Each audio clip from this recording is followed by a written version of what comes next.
gaur goizien, dano kontzientzia berdogulako, geuk eta zeuk.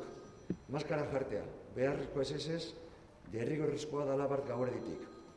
Osasun arloko agintariek uste solan da, guztiz beharrezkoa, eta jaramon egin behar dutzagu. Zuhur, ibili behar gara danok oraindik. Errealidade barri bat da, eta aregaz bizi beharko dugu denbora batez. Gogaikarria da, badakigu, batez be, ezinbestezkoa zerbitzuetako profesionalentzat, merkatarientzat, ostalarientzat, gugaz gaur goizean dagoen kolektibo guztizentzat. Gogaikarria gizarte osoarentzat be. Baina jarrita eroan behar dugu maskarea, eta ondo jarrita.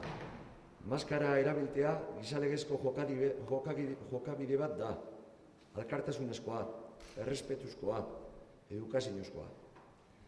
Eta batez be, konpromisua da, danon osasunagaz hartzen duguna.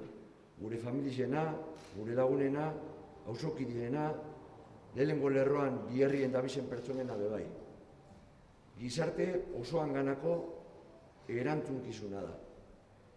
Pandemia honetan, une oso gogorrak bizi izan duguz, balio handiko personak galdu duguz, eta beste asko txarto pasaten dabiz ekonomikoki, edo txarto pasatuko dabe aurrerago. Guztiok egin behar dugu gure ekarpena kutsatze barriak saiesteko. Birus honeri kontra egiteko modu bakarra momentuz arauk errespetatzea da, eta horretarako beti egin behar duguz, higiene eta urruntze gomendioak. Eta jarrita eroan derrigorrez maskarea. Zugaitik, nigatik, maskarea beti.